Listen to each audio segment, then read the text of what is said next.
in previous meetings, we talked about the idea of mediation or a mediator and conceptually what that is. So we're not going to fully redo that discussion, but we want to bring back some of those concepts. And what I want to do is think about, well, first I should step back and say, we're going to start to work on building an effect size model to estimate what effect does smoking have on low birth weight. Right, we're going to want to adjust for confounders, make sure we don't include mediators, and address these other types of variables we've talked about. So here I want to think about conceptually, do we think that PTL, the indicator of having a previous premature labor, does that mediate the effect that smoking has on low birth weight? Okay, so let's try and think about this conceptually if it makes sense. So here we're looking at what effect does smoking have on low birth weight? And there's this other variable, PTL, indicator of previous premature labor. So we want to think about, does this diagram make sense conceptually? So first, think about, does it make sense that X2 and X1 would be associated? Okay? This smoking and premature labors, are they associated? And that, I think it's pretty well established that they are.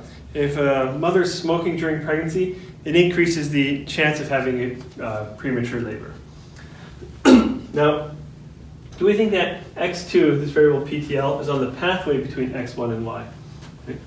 So what do you think that smoking leads to premature labors, which then in turn leads to lower birth weight babies? Again, I would say it makes sense that it's on the pathway, right? That they're associated, and smoking increases the likelihood of a premature labor, which then increases the likelihood of a low birth weight baby. Does it make sense that X2 is associated with Y? Well, we just said that, but let's repeat that again. Okay. Having a premature labor increases the chance of the baby being low birth weight. And even if it's previous, I would think if a woman previously had a premature labor, she's probably more likely to have a premature labor again on future births. So we can get a bit more subject area knowledge to understand how would previous premature labors affect the risk of low birth weight for the next pregnancy. But I'm going to say for now, at least conceptually, I think that makes sense. And we can also check numerically in the data, do these seem to be associated? The final point I put here, we can look at how things, what happens when we include X2 in the model.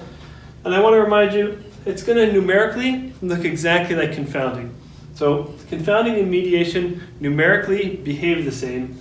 The real difference is in our understanding of the association between X1 and X2.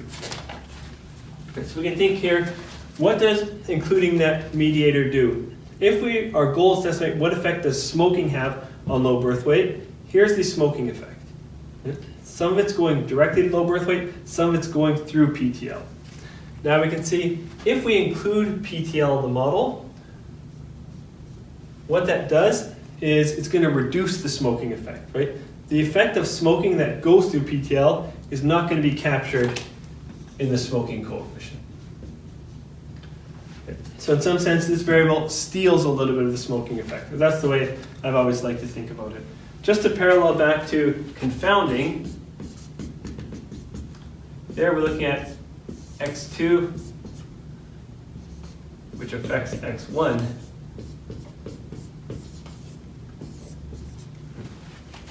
Now we can see here, if we do not include X2 in the model, right, if we don't put this in, the effect of X1 and some of the effect of X2 is mixed in there.